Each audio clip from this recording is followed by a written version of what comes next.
మీ తాకట్టు బంగారాన్ని విడిపించిన 30 నిమిషాల్లో క్యాష్ ఇవ్వబడును. కొమ్మూరి గోల్డ్.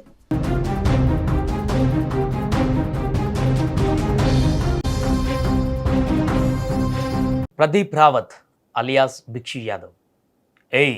బల్లా పొజిషన్ మారుతుందేమో కానీ మైండ్ పొజిషన్ మారదు. సై సినిమాలో భిక్షు యాదవ్ చెప్పిన ఈ ఒక్క డైలాగ్ ఇప్పటికీ భయపెడుతుంది. ఆ సినిమాలో ఆ విలన్ యాక్టింగ్ చూస్తే ఒళ్ళంతా రోమాలు నిక్కబడుచుకోక తప్పదు. 2 సార్లు చంపనరా, ఒక్కసారి చంపితే మళ్ళీ లేవకూడదు. గజనీ చిత్రంతో దేశవ్యాప్తంగా ప్రతి ఒక్కరిని వణికించిన గంభీరమైన గొంతు, ఆ బెదిరించే కళ్ళు మూగబోయాయి. నటుడు అంటే కేవలం హీరో మాత్రమే కాదు, కథను మలుపు తిప్పే విలన్ కూడా అంతకంటే శక్తివంతంగా ఉండాలని నిరూపించిన మహానటుడు ప్రదీప్ రావత్ ఇక లేరు. కొంతకాలంగా క్యాన్సర్తో పోరాడుతున్న ఆయన మంగళవారం సాయంత్రం గుండెపోటుకు గురై తుది శ్వాస విడిచారు. ఆయన మరణ వార్తతో సినీ వర్గాలు, అభిమానులు తీవ్ర దిగ్భ్రాంతికి గురయ్యారు. ప్రదీప్ రావత్ జనవరి 21, 1952న ఉత్తరాఖండ్లోని పౌరి గర్వాల్ ప్రాంతంలో జన్మించారు. చిన్నతనం నుంచే నాటకాలపైన, నటనపైన ఎంతో మక్కువ చూపిన ప్రదీప్ నటనే తన జీవిత ధ్యేయంగా ఎంచుకున్నారు. ఆయన నట జీవితం బుల్లితెరపైన సంచలనం సృష్టించిన బిఆర్ చోప్రా మహాభారత్ సీరియల్తో ప్రారంభమైంది. అందులో ఆయన పోషించిన అశ్వత్థామ పాత్ర ఆయనకు మంచి పేరు తెచ్చిపెట్టింది. ఆ తర్వాత బాలీవుడ్లో అడుగుపెట్టిన ఆయన సర్ఫరోష్, అమీర్ ఖాన్ మైలురాయి చిత్రం లగాన్లో దేవా పాత్రలో అలరించారు. లగాన్లో ఆయన నటనకు విమర్శకుల ప్రశంసలు దక్కాయి.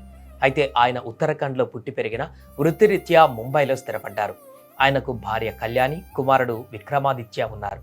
ప్రదీప్ రావత్ నట ప్రయాణం హిందీ సినిమాలతో మొదలైన తెలుగు సినిమాలతో ఆయనది ప్రత్యేకమైనటువంటి అనుబంధం.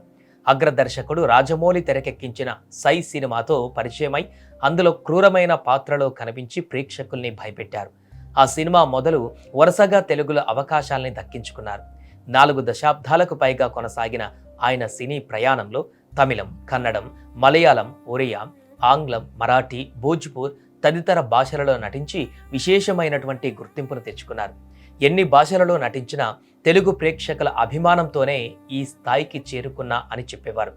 ఇక ముఖ్యంగా సై సినిమాతో తెలుగులోకి ఎంట్రీ ఇచ్చిన ప్రదీప్ రావత్ భిక్షు యాదవ్ పాత్రతో మరింత ఫేమస్ అయ్యారు. ఈ సినిమాకు ఉత్తమ ప్రతినాయకుడిగా ఫిలింఫేర్ అవార్డు అందుకున్నారు. అలాగే ప్రభాస్ నటించిన ఛత్రపతి సినిమాలో రాజ్ బిహారీగా అదిరిపోయే విలనిజంతో మెప్పించారు.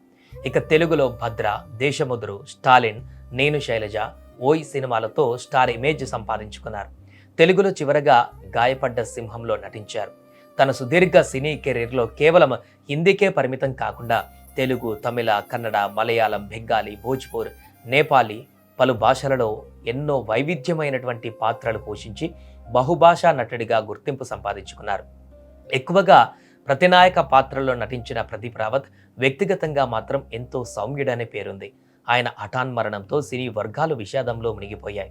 2 దశాబ్దాలకు పైగా తన గంభీరమైన స్వరంతో, అద్భుతమైన అభినయంతో ప్రేక్షకులను మెప్పించిన ప్రదీప్ రావత్ గారు ఇక లేరు అనే వార్త తీరని లోటు.